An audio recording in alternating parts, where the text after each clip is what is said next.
Hola, mi nombre es Oscar Olivella Hola, yo soy Heidi Jiménez. y hoy vamos a comentar juntos el capítulo 3 de La Resistencia Íntima de Esquirol, que se titula Volver a casa y bueno, más que resumir, pues vamos a hablar de por qué la casa salva, de esto que habla Esquirol del retorno, de la acogida y de cómo todo esto se conecta con nuestra vida. Sí, de acuerdo. Digamos que Esquirol dice que la casa es ese rincón que actúa como centro del mundo, ¿no? Y que cuando gritamos como casa tras un juego, reconocemos su poder salvador. Y pues vamos a ver por qué.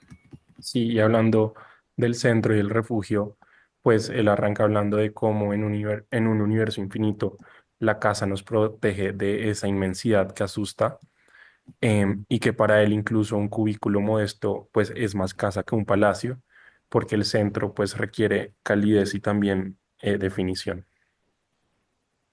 Sí, también me quedo con esa imagen de el niño que construye una cabaña con cojines bajo la mesa, como para Mm. encontrar su rincón.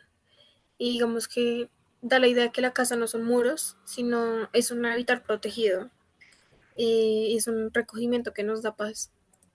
Sí, exacto. Y bueno, la casa, como hablaban originariamente, es siempre estancia y no constructo, porque digamos que en el reposo y la paz pues necesitan protección y por eso Esquirol ve al hogar como el elemento del fuego, que es ese centro que reúne y que orienta. Sí, luego pasa el retorno, donde señala que a casa no se va, sino se vuelve, y que esa vuelta cotidiana siempre nos está salvando de la dispersión. Sin embargo, como que este retorno perfecto es imposible lograr. La casa onírica siempre supera la real y la experiencia deja cicatrices. Sí, a mí me gustó cómo contrapone esto del retorno con el eterno retorno, porque él hablaba que el eterno agobia, pero que el retorno, que aunque es finito, pues trae como cierta dulzura y que sabemos de nuestro último regreso y eso da sentido pues a cada, digamos como a cada vuelta diaria. Sí, y también subraya que la reflexión misma es una forma de retornar, ¿no? Cada vez que pensamos, nos reencontramos con nosotros mismos, tras haber como salido a vivir. Sí, y bueno, después él habla de la acogida y el tú, y hace esta cita de el otro, que es el hogar primordial y que antes que la tierra o el cielo, pues es como el tú quien nos ampara y sin esa hospitalidad inicial, pues no podríamos orientarnos.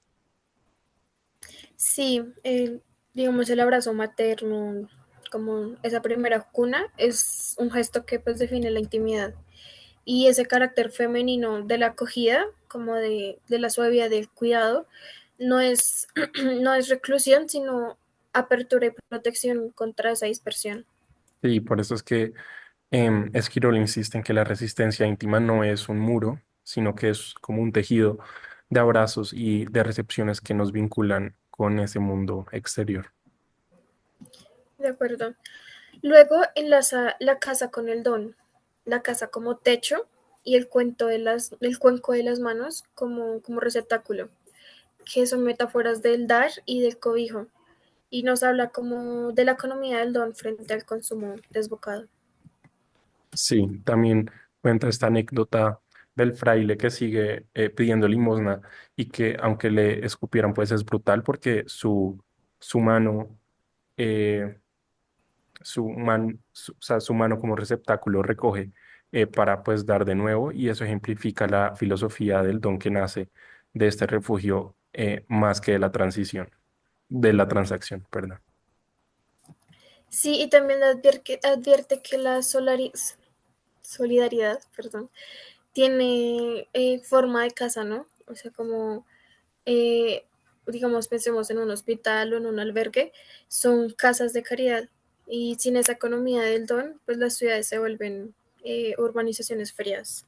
Sí, y ya al final eh, habla de esto de la metafísica de la casa y de la política.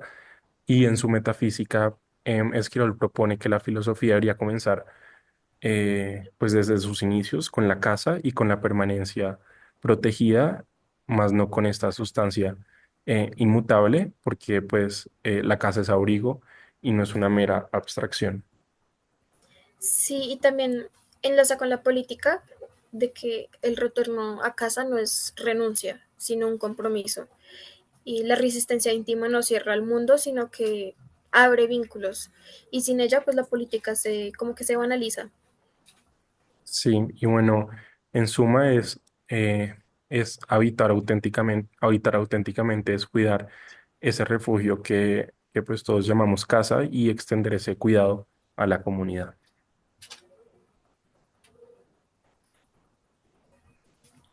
Y bueno, y ya Sí, para terminar, bueno, el capítulo nos recuerda que pues no basta simplemente como con sobrevivir, sino que hay que resistir íntimamente, volver cada día a casa, que es como eso épico de lo cotidiano y pues también dar con generosidad.